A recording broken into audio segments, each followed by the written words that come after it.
옛날에 노예 제도가 있었던 때에 미국 남부에 살던 흑인 노예 한 명이 백인 주인으로부터 탈출을 시도해서 대도시인 시카고로 가게 되어졌습니다. 그가 시카고 변호사를 만났는데 그 변호사에게 갔더니 변호사가 이렇게 물었습니다. 자네는 먹고 살기가 어려워서 도망을 쳤나? 아닙니다. 먹을 것은 얼마든지 있었습니다. 그러면 사는 곳이 누추해서인가? 아닙니다. 살고 있는 집은 썩 좋은 집이었습니다. 그럼 주인의 학대가 너무 심했던 모양이군. 천만에요. 우리 주인은 학대를 하지를 않습니다. 그럼 일이 너무너무 고됐던 모양이구나. 아니요, 일의 양은 많지 않았습니다. 변호사가 고개를 갸우뚱거리며 그런데 왜 자네는 그 좋은 환경을 버리고 도망을 쳤는가? 라며 그 흑인 노예를 바라보면서 이야기를 했습니다. 이해가 할 수 없다는 듯이 말입니다. 그러자 흑인 노예는 이 변호사를 뚫어지게 바라보면서 이렇게 말했습니다. 죄송합니다. 제 환경이 그렇게 좋아 보이시거든 선생님 제 대신 노예대로 들어가시죠. 여러분, 자유는 먹는 것보다도 중요하고요, 편안한 환경보다도 중요합니다. 자유는 친절하고 인격적인 대우를 받는 것보다도 더 중요합니다. 뉴욕 항구에 들어서게 되면 가장 먼저 보이는 것이 자유의 여신상인데요, 말 그대로 자유를 상징하는 상징물입니다. 자유의 여신상을 보면 한 손에는 횃불을 들고 있고 또 한 손에는 책을 들고 있습니다. 그 책에는 1976년 7월 4일이라는 날짜가 적혀 있습니다. 이것은 미국의 독립을 선언하던 날이죠. 여기에 오른손에 들린 그 횃불과 왼손에 들린 독립 날짜가 적혀 있는 책은 바로 자유를 상징하는 것입니다.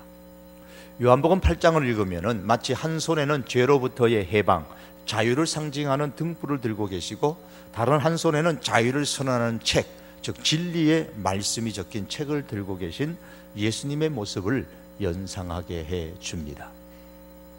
요한복음 8장 1절에서 11절의 처음 부분을 읽으면 가늠하다가 현장에 잡힌 여인을 예수님께로 데리고 온 사건을 소개하면서 죄라는 주제로서 말씀을 합니다. 간음을 하다가 현장에서 잡혔던 그 여인은 사람들에게 드러난 죄를 가진 사람들을 상징한다면, 이 여인을 고발하다가 죄 없는 자가 먼저 돌로 치라는 예수님의 말씀을 듣고서 슬금슬금 뒤로 물러났던 그 유대인들, 즉 서기관들과 바리새인들의 모습은 겉으로는 상당히 고상하고 도덕적인 것처럼 보였지만은 사람들에게 드러나지 않는 죄로 얼룩진 그런 인간의 모습을 상징하고 있습니다. 요한복음 8장은 이렇게 두 부류의 사람을 소개하면서 인간의 본질적인 모습, 즉 인간은 드러나 있는 죄든 드러나 있지 않는 죄든 누구나 하나님 앞에 죄인이다라는 사실을 이제 8장은 시작을 하면서 우리에게 말씀을 합니다. 사람은 누구나 드러난 죄를 가진 사람이든지 드러나지 않는 죄를 가진 사람이든지 이 둘 중에 한 부류에 속합니다. 어떤 분이 교회에 가면 늘 불편한 것이 있었습니다. 그것은 자기를 가리켜서 자꾸 죄인이라고 말하는 겁니다. 자기가 생각해 볼 때에 자기가 그렇게 남에게 썩 착한 일을 많이 베풀지는 못했지만은 그래도 죄인이라고 할 만한 그런 죄는 지은 적이 없다고 자부하면서 살아왔습니다. 그런데 교회 가기만 하면 늘 죄인이라고 말하니까 그것이 마음에 걸려서 예수님을 믿을 수가 없고 교회가 굉장히 부담스러웠다는 겁니다. 그런 그가 어느 날 성경 로마서의 말씀을 읽다가 내가 죄인이구나 라는 사실을 깨닫게 되었습니다. 자기의 마음에 하나님 두기를 싫어하는 것, 그래서 하나님이 그 마음에 없는 것이 결국 죄이구나라는 사실을 깨달은 것이죠. 성경에 보면 죄에 대한 여러 가지 설명이 나오는데 그 중에 하나가 경건치 않는 것을 죄라고 말씀을 합니다. 경건치 않는다, 경건치 않음이라는 이 단어, 영어 단어가 godless입니다. god이라는 이 하나님이라는 단어와 리스, 없다라는 이 단어를 합성한 단어죠. 그래서 경건치 않음이라는 것은 하나님이 없음이라는 뜻입니다. 경건하지 않는 사람, 그 사람은 마음에 하나님 두기를 싫어하는 사람이고 결국 하나님이 그의 마음에, 그의 삶에 없는 사람을 의미합니다. 죄인이라는 것은 곧 바로 하나님을 그 마음에 두기를 싫어하고 하나님이 그 마음에 없는 사람입니다. 제가 문제를 낼 테니까요, 한번 맞춰보시기 바랍니다. 다음 중 아버지에 대한 가장 큰 죄는 무엇일까요? 라는 문제입니다. 첫 번째, 1번은 아버지에게 용돈을 안 드린다. 여러분 명절에 용돈 좀 드렸습니까? 두 번째, 아버지에게 대든다. 세 번째, 아버지에게 내 아버지가 아니라고 말한다. 어느 것이 아버지에 대한 가장 큰 잘못입니까? 용돈 안 주는 겁니까? 예, 아버지는 내 아버지가 아니다라고 말하는 것이죠. 때로는 이게 감정이 북받쳐서 대드는 경우도 있고, 때로는 형편이 안 좋아서 마음과는 달리 용돈을 못 드릴 수는 있을지언정 아버지가 내 아버지가 아니다라고 생각하는 것은 심각한 문제죠. 아버지를 내 아버지가 아니라고 하는 그것이 아버지에 대한 가장 큰 잘못이라면 하나님을 내 하나님이 아니라고 하는 것이 죄 중에서도 가장 큰 거예요. 우리는 때로는 여러 가지 죄에 대해서, 드러나 있는 죄든 드러나지 않는 죄든 여러 가지 많은 죄에 대한 이야기를 할 수 있지만 하나님이 내 하나님이 아니다. 그래서 하나님을 마음에 두기를 싫어하고 내 인생에 하나님을 두지 않는 그것이 하나님 없이 살아가는 것이 가장 큰 죄라는 것이죠. 이것을 깨달은 거예요. 그래서 성경을 읽으면서 하나님이 그 마음에 없을 때에, 하나님을 마음에 두기를 싫어할 때에 나타나는 성경의 말씀을 읽기를 시작했습니다. 이런 내용입니다. 곧 불의, 취와 악의가 가득한 자요, 시기, 살인, 분쟁, 시기, 사기, 악독이 가득한 자요, 수군수군하는 자요, 비방하는 자요, 하나님께서 미워하시는 자요, 능욕하는 자요, 교만한 자요, 자랑하는 자요, 악을 도모하는 자요, 부모를 거역하는 자요, 우매한 자요, 배약하는 자요, 무정한 자요, 무자비한 자라. 그들이 이 같은 일을 행하는 자는 사형에 해당한다고 하나님께서 정하심을 알고도, 이 모든 죄는 하나님이 보실 때는 다 사형이에요. 일반 법정에 가면은 형이 다 다르겠지만 하나님 보실 때는 다 사형, 죽음이란 말이죠. 이렇게 하나님이 정하신 것을 알면서도 자기들만 행할 뿐 아니라 또한 그런 일을 행하는 자들을 옳다고 하느니라. 이 말씀에 마음이 탁 부딪혔습니다. 그 마음에 하나님 두기를 싫어하고 하나님 두기를 싫어할 때에 이런 다양한 죄를 짓는다라는 이 말씀이 마음에 딱 부딪혀서 그래서 나는 죄인이다, 이 사실이 깨달아졌다고 합니다. 물론 그 다음에 신앙생활은 참 열심히 했어요. 드러난 죄든 드러나지 않던 죄이든 죄로 얼룩져 있는 사람들을 향하여 예수님께서는 한 손에는 죄로부터의 자유, 해방을 상징하는 등불을 들고서 나는 세상의 빛이다 라고 8장 12절에서 말씀을 하고 있습니다. 12절에 보시면 예수께서 또 말씀하여 이르시되 나는 세상의 빛이니 나를 따르는 자는 어둠에 다니지 아니하고 생명의 빛을 얻으리라 그러셨습니다. 어둠을 물리치는 것이 빛인 것처럼 죄를 해결하시는 분은 예수님이다라는 뜻입니다. 자, 이 말씀을 듣고서 30절의 말씀에 보시면은 이 말씀을 하심에 많은 사람이 믿더라. 그래서 많은 사람이 예수님을 믿었어요. 그리고 이제 본문에 오면 예수님은 다른 한편의 손에 진리의 책을 들고서 또다시 자유를 선포하시는 모습을 연상하게 됩니다. 본문 31절과 32절입니다. 그러므로 예수께서 자기를 믿는 유대인들에게 이르시되 너희가 내 말에 거하면 참으로 내 제자가 되고 진리를 알지니 진리가 너희를 자유롭게 하리라. 자, 이 말씀의 마지막에 보면 진리가 너희를 자유롭게 하리라. 무엇으로부터의 자유입니까? 진리가 너희를 자유롭게 하는데 무엇으로부터의 자유이냐라는 거죠. 그것은 이미 8장 1절에서 12절까지의 말씀에서 주제가 뭐였다고요? 죄라는 주제였죠. 그래서 죄로부터의 자유를 말하는 겁니다. 실제로 33절에 보면 유대인들은 우리는 남의 종이 된 적이 없는데 자유를 얻는다는 말은 자기들에게 맞지 않는다고 항변을 했습니다. 그때 예수님께서 답변하시기를 정치적인 자유를 말하는 것이 아니라 영적인 자유, 죄로부터의 자유에 대해서 말씀을 하셨습니다. 34절에 예수께서 대답하시되 진실로 진실로 너희에게 이르노니 죄를 범하는 자마다 죄의 종이라고 했습니다. 드러난 죄이든 드러나지 않는 죄이든 죄를 짓는 사람은 모두 다 죄의 종이라는 말씀입니다. 그러므로 진리가 너희를 자유롭게 하리라, 이 말씀은 진리가, 즉 사람을, 너희를 죄의 종으로부터 자유롭게 할 것이다 라는 뜻입니다. 그러면 여기서 말씀하는 진리라는 것은 뭘 의미합니까? 진리가 죄의 종으로부터 사람을 자유롭게 하는데 그럼 이 진리라는 게 뭐냐는 거예요. 32절에서 진리가 너희를 자유롭게 하리라고 했고 36절에 좀 내려가서 보시면 아들이 너희를 자유롭게 하면 너희가 참으로 자유로우리라 그랬습니다. 아들이 자유롭게 하면 자유롭게 된다. 그러므로 32절에 이 진리라는 말은 36절에 의하면 아들, 즉 예수님을 의미한다는 것을 알 수가 있습니다. 따라서 진리가 너희를 자유롭게 할 것이다, 이 말씀은 예수님이 너희를 죄의 종으로부터 자유롭게 할 것이다, 이렇게 해석할 수가 있는 말씀입니다. 그런데 여기서 우리가 주의해서 보아야 될 말씀이 있어요. 이 말씀의 서두에 31절에 보시면 예수께서 자기를 믿은 유대인들에게 이르시되 그랬습니다.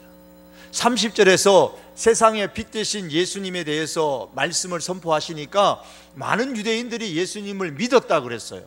그러니까 예수님을 믿는 이 유대인들을 향하여서 예수님이 말씀하시는 거예요.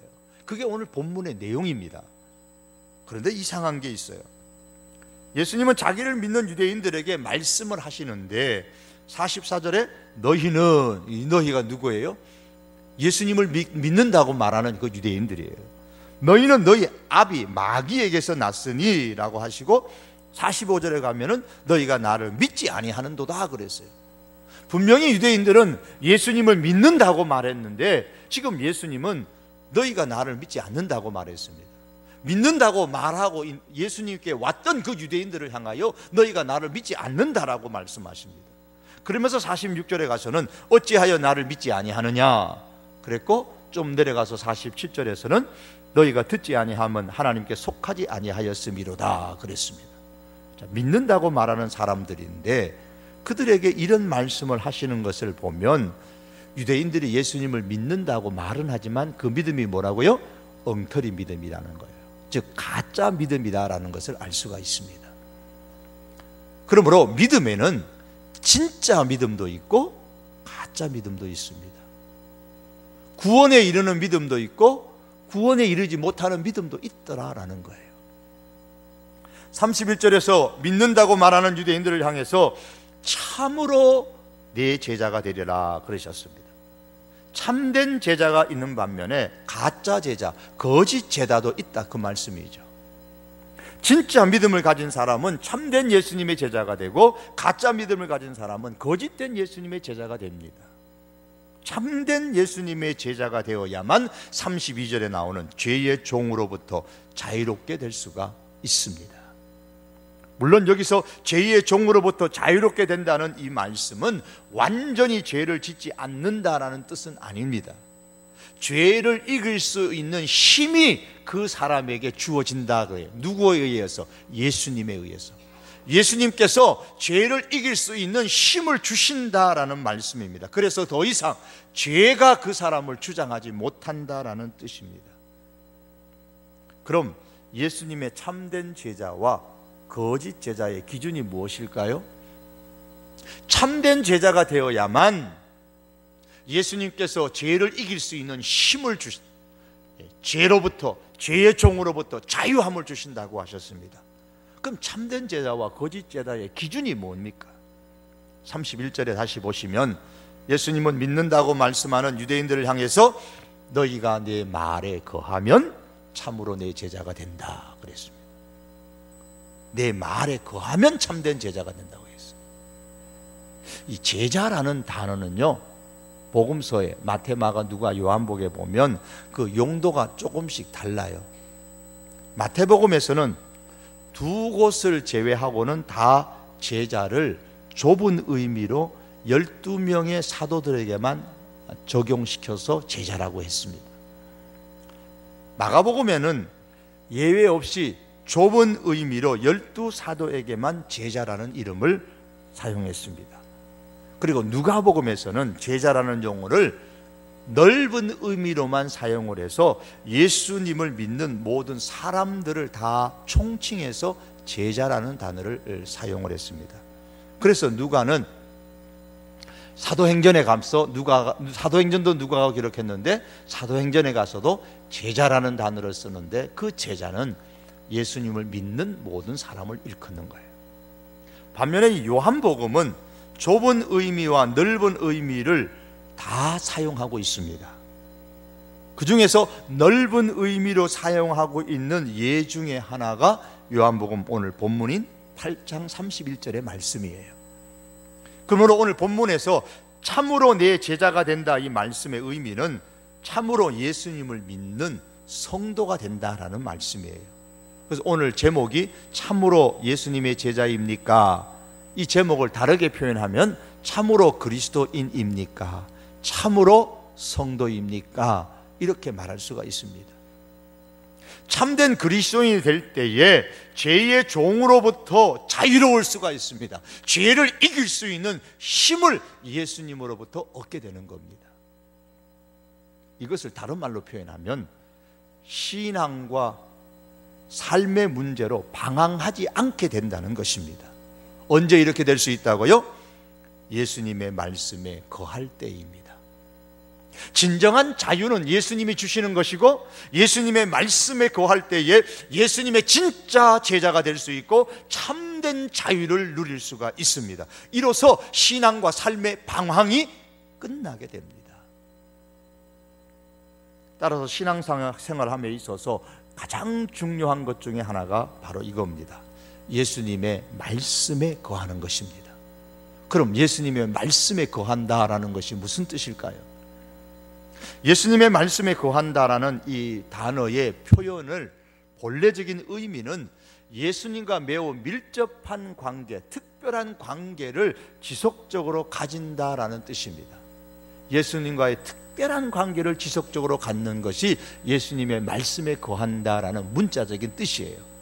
그래서 이 번역을 살리기 위해서, 이 뜻을 살리기 위해서 리빙 바이블 성경에서는 내가 너희에게 말한 대로 살면 그렇게 번역을 하고 NIV에서는 나의 교훈을 고수하면 그렇게 번역을 했습니다. 그리고 뉴 라이프 테스트먼트인 새생명 신약 성경에 보면 내 말을 지키고 복종하면, 그리고 우리 성경에서는 내 말에 거하면 이렇게 표현을 했습니다. 자, 이 말씀들을 다 종합해서 번역들을 종합해 본다면 예수님의 말씀에 거한다라는 것은 예수님의 말씀에 귀를 기울이고 온전히 순종하는 것, 말씀을 붙잡고 사는 것을 의미합니다. 이것이 진짜 믿음이고 구원을 주는 믿음이고 예수님의 참된 제자가 되는 것입니다. 예수님은 자기를 믿는다고 말하는 유대인들을 향하여서 너희 그 엉터리 같은 믿음, 나를 믿는다고만 말하지 말고 정말 너희가 나를 믿는다고 말한다면 나의 말에 귀를 기울이라. 그리고 나의 말을 붙잡고 이 말을 순종하면서 살아라. 그렇게 말씀하시는 겁니다. 사랑하는 성도 여러분, 예수님께서는 오늘도 예수님을 믿는다고 말하는 우리들을 향하여, 교회를 다니는 우리들을 향하여서 말씀하십니다. 내 말에 거하라. 참된 그리스도인이 되라. 참 내 제자가 되라. 그러면 내가 너를 죄로부터 자유롭게 해줄 것이요, 죄를 이길 수 있는 힘을 너에게 줄 것이요, 그 결과 너는 신앙과 인생의 방황을 끝내게 될 것이다 라고 말씀하시는 겁니다. 그런데 여기서 우리는 한 가지 우리 자신에게 스스로에게 고민을 틀어놓게 돼요. 예수님의 말씀에 거하는 것은 쉽지가 않는데, 그런 생각을 하는 거예요. 예수님의 말씀에 귀를 기울이고 말씀을 붙잡고 말씀에 순종함으로써 예수님을 닮아가려고 하는 신앙생활이 쉽지가 않아서 자주 넘어지고 방황하는 신자의 삶을 살게 된다는 사실이 우리의 고민이에요. 평소에는 잘 믿는 것 같은데 뭔 삶의 일이 잘 풀리지 않으면, 삶의 어떤 일이 좀 꼬여지고 해결되지 않고 뭐 해결될 줄 아는데 앞길이 막혀버리고, 그렇게 되면 쉽게 신앙과 삶에 방황하는 그러한 현상들이 계속 반복되는 거예요. 어떻게 하면 예수님의 말씀에 거할 수 있을까요? 어떻게 하면 죄로 인해서 신앙과 삶에서 더 이상 방황하지 아니하고 우리가 살아갈 수 있을까요? 성도 여러분, 참으로 예수님의 말씀에 거하며 살고 싶다면, 참으로 예수님의 말씀에 귀를 기울이고 붙잡고 순종하면서 신앙과 삶에서 더 이상 방황하지 않는 그런 삶을 우리가 살기를 원한다면, 예수님을 내 인생의 주인으로 인정하고 받아들여야 됩니다. 예수님이 내 인생의 주인입니다. 이걸 인정하셔야 돼요. 이걸 받아들여야 됩니다. 예수님을 내 인생의 주인으로 인정하지 않고 받아들이지 않으면 교회를 다니고 믿어도 어떤 문제가 꼬이고 해결되지 않을 때마다 늘 신앙과 인생의 방황이 반복되고 또 반복되는 겁니다. 동기 목사님 가운데서 목회를 하면서 쓴 책이 한 권 있는데요, 그 내용에 보면 자신의 그 신앙생활의 그 어두웠던 시절의 그 모습을 소개한 글이 나옵니다. 이런 내용입니다. 그가 죄의 문제로 시달릴 때마다 금식 기도를 했습니다. 금식 기도하는 것이 아주 일상적인 것이었어요. 그래서 죄의 문제로 시달릴 때마다 일주일씩 금식했대요. 일주일씩 금식 기도를 했어요. 그럼 믿음이 참 대단하잖아요. 그리고 매주 주일 예배 참석하고 학생회 임원하고 성가대하고 그러면서 교회 활동을 참 많이 했습니다. 그런데 그렇게 하는데도 삶의 문제가 생각대로 풀리지 않을 때마다 뭔가 마음이 허전하고, 그때마다 괴로운 마음을 달래기 위해 가지고 매일 술을 마시고, 매일 술을 마시지 않고는 견딜 수가 없는 그런 삶을 매일매일 살았습니다. 그러면서도 여전히 교회에 나가고 교회 신앙생활 열심히 했습니다. 예배도 잘 드리고 또한 임원 생활로 봉사도 잘하고 성가대도 하고 이것저것 교회 활동을 많이 했습니다. 신앙과 인생이 그래도 끝나 늘 방황하게 되니까, 그럼 내가 한번 신학교에 가면은 내 이 신앙과 인생의 방황을 끝낼 수 있을까 싶어서 이 신학교에 왔어요. 그래서 제가 동기가 된 거죠. 그런데 여전히 문제가 풀리지 않는 거예요. 그래서 한 달쯤 다니다가 아유, 여기도 안 되는구나, 이제 그만 포기해야 되겠다, 신학교 이제 그만둬야지, 그러던 차에 어느 교수님이 마치 자기 마음이라도 다 들여다보는 듯이 이제 강의 시간에 이런 얘기를 한 거예요. 기왕에 신학교에 들어왔으면 3년 과정은 다 해보고, 신학교 신대원 과정이 3년이거든요 3년 과정은 다 해보고 나서 무슨 결정이든 해도 늦지 않는다, 그렇게 말씀하시는 거예요. 그래, 그렇구만. 그럼 내가 좀 더 배우고 난 뒤에 뭘 하든 안 하든 그때 가서 결정하자, 그렇게 마음을 고쳐 먹었습니다. 그렇게 신학교를 다니다가 어느 목사님을 만났는데, 그분이 신학생인 자기에게 질문을 하는 거예요. 구원받았습니까? 구원받았다는 근거가 뭔가요? 적어도 자기가 신학생인 줄을 아시면서도 그 목사님이 구원받았냐고 물어보는 거예요.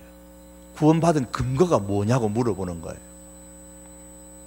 좀 멈칫하고 쭈삣쭈삣하니까 로마서 10장 9절과 10절의 말씀을 소개를 이렇게 해주고 풀어주고 해석을 해주었습니다. 그때 이 친구의 마음이 완전히 무너져 내렸습니다. 그 이후로부터 신앙과 인생의 방황이 그의 말에 의하면 끝났습니다. 그 이후로부터 예수님의 말씀에 거하고 예수님의 닮는 제자가 되기 위해서 무척 많이 노력해서 지금도 목회 생활을 잘하고 계십니다. 그를 변화시켰던 말씀이 바로 이 말씀이에요. 로마서 10장 9절 10절 내가 만일 내 입으로 예수를 주로 시인하며 그러면 구원을 얻으리니 사람이 마음으로 믿어 의에 이르고 입으로 시인하여 구원에 이르느니라. 그의 말에 의하면 나는 지금까지 신앙생활하면서 예수님의 죽으심과 예수님의 부활을 믿고 예수님을 자기의 구원자로 믿었다는 거예요.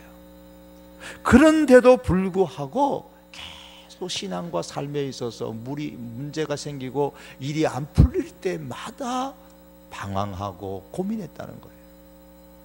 그런데 돌이켜보니까 이제 이 말씀을 보니까 자기가 예수님을 나의 구원자로 믿기는 했는데 예수님을 내 삶의 주인으로는 모시지 않았다라는 사실을 깨달았다는 거예요. 예수님을 믿는다고 하면서 늘 내가 내 주인이 돼가지고 그렇게 교회에서 신앙생활하고 사회에서 살았다는 거예요. 그것 때문에 교회 생활 따로 사회생활 따로 이렇게 이중적인 삶을 살면서 신앙의 갈피를 잡지 못하고 방황하는 그런 삶으로 헤매었다는 사실을 깨닫게 되어졌습니다. 예수님께서는 지금 믿는다고 말하는 그 사람들, 그러면서도 예수님의 말씀에 순종하지 아니하고 여전히 죄의 종으로 사는 것이 그들이 너무 안타까웠습니다. 그래서 예수님은 말씀을 붙잡아 순종하지 아니하고 여전히 죄의 종으로 사는 것이 얼마나 심각한 문제인지를 일깨워주기 위해서 이제 35절에서 이렇게 말씀하세요. 종은 영원히 집에 거하지 못하되 아들은 영원히 거하나니. 종은 집에 영원히 거하지 못한다, 이 말씀은 종은 영원히 가족이 될 수 없다는 말씀이에요. 종은 그냥 종일 뿐이에요. 주인의 집에서 5년을 일해도 10년을 같이 살아도 50년을 그 집에 한 방에서 같이 살아도 평생을 그 집에서 일을 해도 종은 종일 뿐입니다. 그 집의 가족이 될 수가 없습니다. 이처럼 죄의 종은 평생에 돌을 닦아도 여전히 죄의 종일 뿐입니다. 죄의 종은 50년, 100년을 수양해도 여전히 죄의 종일 뿐입니다. 이것이 현실입니다. 교회를 1년 다니고 10년을 다니고 50년을 다녀도 죄의 문제를 해결하지 못하면 여전히 죄의 종일 뿐입니다. 죄의 종에서 벗어날 수 있는 길은 자신이 죄의 종이라는 사실을 깨닫고 회개하고 예수님을 믿을 뿐만 아니라 더 나아가서 예수님을 내 인생의 주인으로 인정하고 받아들이고 살아야 합니다. 그때 예수님께서 그를 죄의 종으로부터 자유를 주시고 죄를 이길 수 있는 힘을 주시고 그 결과 신앙과 인생의 방황이 끝나게 됩니다. 사랑하는 성도 여러분, 이제 말씀을 맺습니다. 참된 제자가 되시기를 원하십니까? 참으로 예수님의 제자이십니까? 그렇게 되시기를 바랍니다. 그렇게 되려면 예수님의 말씀에 거하셔야만 합니다. 예수님의 말씀에 거하기를 참으로 원한다면 예수님을 믿는 것으로 내가 만족하지 말고 예수님을 내 인생의 주인으로 인정하고 받아들일 수 있기를 바랍니다. 그래서 더 이상 죄의 종이 아니라 예수님의 참된 제자의 삶을 살아가는 우리 모든 성도 교회, 오늘 이 자리에 참석하신 분들이 될 수 있기를 주님의 이름으로 축복합니다. 기도하시겠습니다. 사랑하는 주님,